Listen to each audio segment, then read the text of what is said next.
Noche UFC is going down in Las Vegas this weekend, and I'm pumped to see who comes out on top. I've partnered up with DraftKings, and they got an offer that is perfect if you're looking to get closer to the action. Right now, all new customers that bet just $5 will instantly get $250 in bonus bets. Download the DraftKings Sportsbook app. When you sign up, use my promo code SONNEN.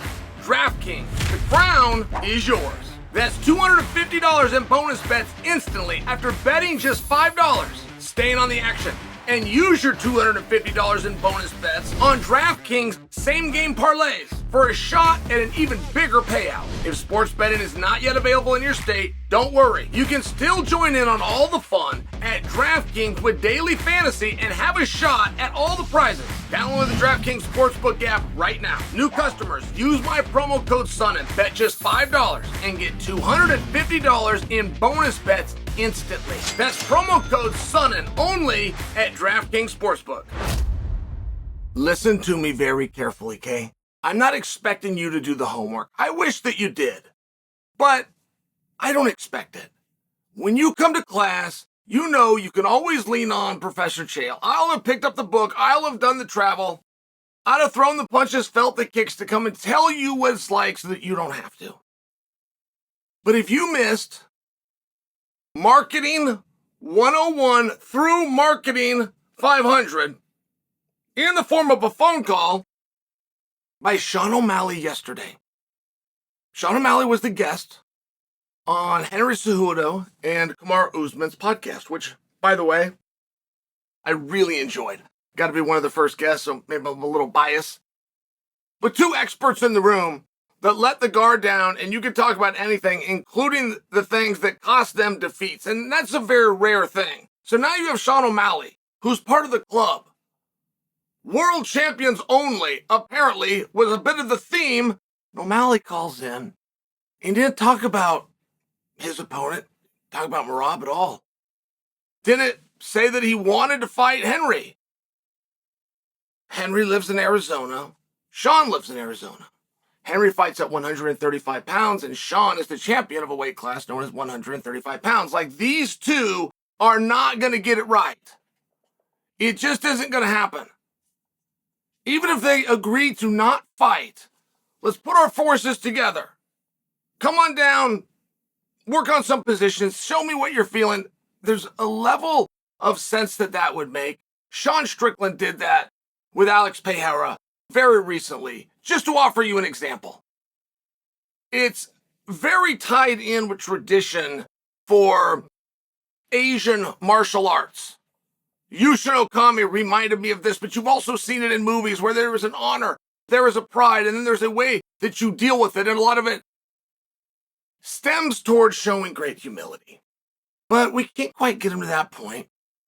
And Suga Sean, see, I only see the piece. So I see Henry, I see Kamaru Usman. I know about their show because I've done their show. And then I see a third man, O'Malley, who is clearly in a different spot, which tells me Zoom. Great. But now I've got it. What I don't have is, was O'Malley a desired guest? Or did they have like an open hotline where the fans call in and ask me anything? Hey, it's Marcy from Chicago. How you doing, Marcy? That type thing. That's the only thing that I don't know. Now, it turns out that Sean was a scheduled guest. Who made that mistake? I don't know. But whoever threw that out, likely as a way of trying to, a little belly ho, if you will, some little belly hoo, boys will be boys, ha ha ha. Sean accepted, and Sean called in on time. Now, Sean did not do an interview in the sense of, you ask me a question and I'll answer and I'll ask you a question, or, hey guys, let's all get together, just have a conversation, 5, 6, 7 minutes and let the audience listen to it. Sean came in with a very clear message. First to Kamaru, who's very tough and did a very good job in his career. And then he turned to Henry.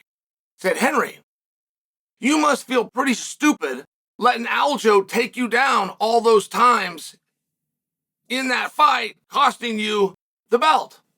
Anyway, have a good day, guys. And he gets out, and that's it. That's it. Now everybody's sitting there trying to figure out what just happened, right? Somebody came to the potluck And somebody got through the line before other people did, and they dropped a turd in the punch bowl. That's what that's called. It is a terrorist's idea to set something down that's going to explode, but then walk away so they're fine. So Henry pops on the line, ignites the bomb, and gets himself out of there. And I'm just saying, like, from an entertainment standpoint, it was very fascinating. Henry doesn't have a lot to do. I apologize. Sean doesn't have a lot to do with Merab. He never has. I think that Sean is actually wrong in one regard. I think that he understood early, I've got to carry the weight the same as I do all my other fights because this guy can't. It's going to be a one-man band. I'm only going to lean on him when I need him. I think that Sean had a mental makeup, something close to that. Turns out, in fairness to Merab, that Merab did pitch in. He did get his hands dirty. He did try to uphold things. But don't you find that compelling? 3 world champions on a phone call. 2 of them now working for the company, trying to build something that the company's doing. The third, also a world champion, on the top of the bill, trying to build something for the same company. And he did. He made everybody that saw that want to see him versus Merab more, but he never said Merab's name, never touched on it, never talked about him once. I strongly disagree. You guys know I like 2 things, right? I like the Olympics and I like elections, campaigns, politics. Of course, UFC. But you know how not fun my life was for the longest time? I would be so jealous of friends where SportsCenter every night, it was like 11 p.m. at that time, but they give you a daily recap and it took 5 minutes. My friends would look forward to them. They'd get a snack. They'd look forward to that. I was so envious that I didn't have anything to look forward to. And then the UFC only did 5 or 6 events a year in the entire year. Olympics, sure, love those. They're going to come along every 4 years. Election, that's a lot of fun for me once every 4 years. But I will tell you, in noticing that, I strongly disagree with the idea of a candidate going after their opponent, bringing up their opponent, using their mic time, their airtime. I couldn't even imagine putting on my finest suit, asking my wife, does this look good? Does it collar down? Combing my hair, walking out there strong leadership, looking around, and then using that moment to build somebody else. But they do it. They do it all the time. And these ones that I say they do it, they win. They become the president. I loved how O'Malley, as a way of building his fight, did not talk about his opponent. It was his time. He did talk about what could be a future opponent. Like O'Malley and Henry are not going to be able to get it right for long. If O'Malley loses this fight, and I'm not predicting that, if O'Malley loses this fight so that Henry versus O'Malley is not for a title, it gets made immediately. Immediately it gets made. There are very few things that Henry wants to do that don't involve a title. That's the one thing he would do. And by the way, if O'Malley has the belt, I just don't think they're going to pull Henry up that far. I think you are going to have to look at Umar. So while it might have looked like Sean O'Malley took the day off work because he didn't get things going with Merab, no. He didn't take a day off work. He did the furthest thing from that. He got tomorrow's work to begin. He got the little spark. And as we get closer to this fight, and Merab is going to be a problem. Merab is just tough. He's just got a wit. He's just been in there with some real experts. You look at him as a young guy, but he trained every single day with the world champion, right? When he did that with Aljo. He did that under Ray Longo, who has had multiple, 3 just that I can think of, world champions. He's done that successfully against Peter Yan, for example, who was a world champion. And now he's going to take on O'Malley. I mean, it just seems par for the course. I could even slip Cejudo in there. He's going to come out. He's going to do his thing. But he does appear to be fully focused on Sean. And when Sean does interviews and doesn't mention him, it bothers him. It bothered him when he thought he wasn't getting called out because his name wasn't said.